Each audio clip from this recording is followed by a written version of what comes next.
اعوذ باللہ من الشیطان الرجیم بسم اللہ الرحمن الرحیم وبہ نستعین۔ السلام علیکم ورحمۃ اللہ وبرکاتہ۔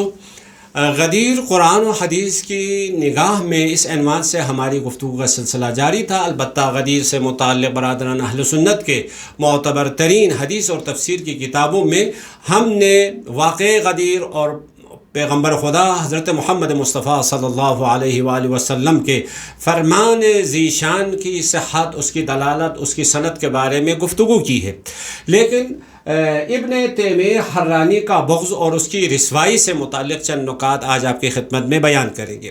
خصوصاً آج کل ہمارے ملک میں ابن تیمیہ حرانی کی شبہات یا اس کے اشکالات کو بہت زیادہ بڑا چڑھا کے پیش کرتے ہیں۔ تو ابن تیمیہ حرانی مولا امیر علیہ السلام سے کیا رائے رکھتے تھے اور اس حدیث غدیر کے بارے میں اس کی کیا رائے ہے، جسے آپ یہاں پہ مشاہدہ کر سکتے ہیں۔ یہ منہاج السنن نبویہ ہے، ابن تیمیہ حرانی کی کتاب ہے۔ اس کتاب کے صفحہ نمبر 55 میں یہ حدیث غدیر کو نقل کرنے کے بعد حدیث غدیر کی تکذیب، جبکہ ہم نے حدیث غدیر کے سند کے بارے میں گفتگو کی ہے، ابن تیمیہ کے بغض کو یہاں پہ ہم نے نمایاں کرنا مقصود ہے۔ وہ یہ ہے وَهُوَ قَوْلُهُ اللَّهُمَّ وَالِ مَنْ وَالَا وَعَادِ مَنْ عَادَاهُ وَانْصُرْ مَنْ نَصَرَهُ وَاخْذُلْ مَنْ خَذَلَهُ كِذْبٌ بِاتِّفَاقِ أَهْلِ الْمَعْرِفَةِ بِالْحَدِيثِ۔ یہ حدیث تمام اہل معرفت حدیث یعنی ارباب حدیث کے اتفاق سے یہ جھوٹ ہے۔ یہ اتنا بڑا جھوٹ، اتنا بڑا دعویٰ۔ دیکھیں، ہم نے گزشتہ 9 درس میں حدیث کی سند کے بارے میں، دلالت کے بارے میں اور برادران اہل سنت کے اکابر اور بزرگان اور ائمہ حدیث کے اقوال اور نظریات مستند طریقے سے آپ کی خدمت میں ہم نے پیش کیے ہیں، لیکن ابن تیمیہ یہاں پہ کہتے ہیں باتفاق اہل المعرفت بالحدیث، حدیث شناس افراد کا اتفاق ہے یہ حدیث جھوٹ ہے۔ یہ عجیب بات ہے۔ ابن تیمیہ حرانی یہ کہتا ہے۔ اس کے بعد جناب علامہ ناصر الدین البانی سلسلۃ الاحادیث الصحیحہ، یعنی وہ روایات، وہ احادیث جن کے سند صحیح ہے، اس کتاب کے 330 نمبر میں حدیث نمبر 1750 میں اسی روایت کو بے عنوان حدیث صحیح نقل کرتے ہیں۔ من کنت مولاہ فعلی مولا اللہم والی من والا وعاد من عادا۔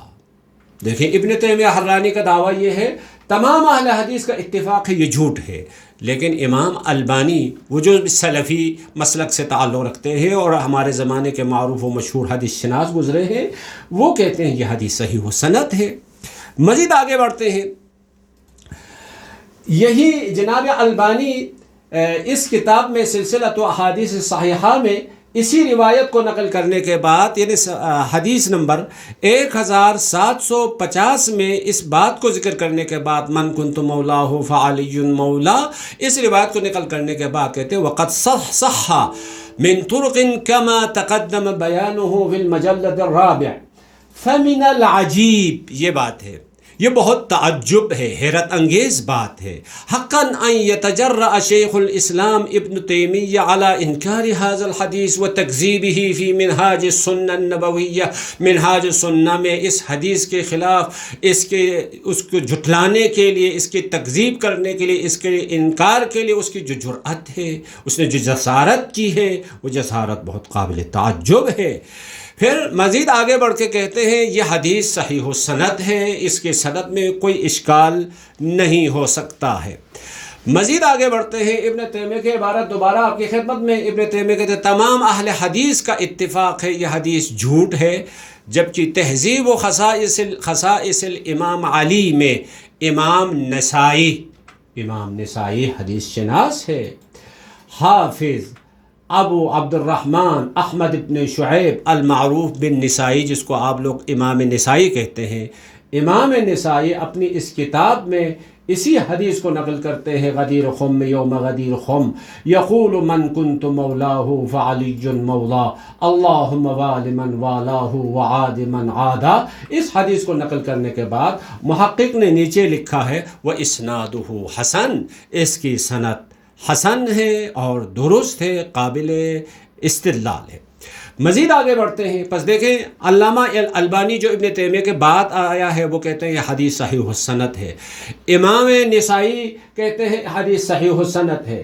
یہاں پہ پھر وہی ابن تیمیہ کی عبارت ہم نے نقل کی ہے، اس کے مقابل میں البدایہ والنہایہ میں ابن کثیر دمشقی کہتے ہیں حدیث غدیر خم کے نیچے لکھتے ہیں قال نعم یا رسول اللہ قال من كنت مولاه فهذا علی مولا اللہم وال من والاه وعاد من عادا۔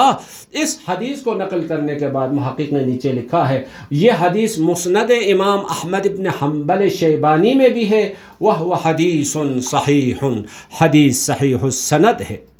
مزید آگے بڑھتے ہیں، ابن تیمیہ کی عبارت آپ کے سامنے ہے، اس کے مقابل میں امام اہل سنہ یعنی اہل سنہ والجماعت کے امام جناب امام احمد ابن حنبل شیبانی اپنی مشہور و معروف کتاب مسند احمد میں اس حدیث کو نقل کرتے ہیں من کنت مولاہ فہذا علی مولا اللہم وال من والاہ وعاد من عادا۔ یہ حدیث غدیر معروف ہے۔ حدیث غدیر کو نقل کرنے کے بعد نیچے محقق نے لکھا ہے اسنادہ صحیح، یعنی یہ روایت صحیح السند ہے۔ بس ویسے پہلے ہم نے اس کی تفصیلی گفتگو کی تھی، لیکن ابن تیمیہ کا یہ جو دعویٰ تھا، یعنی جو بہت بڑا جھوٹ تھا، اس نے کہا تھا کہ تمام اہل حدیث کا، تمام ارباب حدیث یعنی علم حدیث کے مہارت رکھنے والوں کے اتفاق سے یہ بات ثابت ہے کہ حدیث غدیر جھوٹ ہے، جبکہ اس کے بعد البانی کہتا ہے حدیث صحیح السند ہے، امام نسائی کہتا ہے صحیح السند ہے، امام ابن کثیر کہتا ہے صحیح السند ہے، امام احمد ابن حنبل شیبانی کہتا ہے حدیث صحیح السند ہے۔ اس کے علاوہ دسیوں بلکہ سینکڑوں علماء نے حدیث غدیر اور واقع غدیر کی تصدیق اور صحت کا اعتراف کیا تھا۔ لہٰذا ہمیں خدا کی بارگاہ میں دعا کرنی چاہیے، پروردگارا ہمیں حقائق کو درست طریقے سے سمجھنے کی اور سمجھانے کی توفیق عطا فرما۔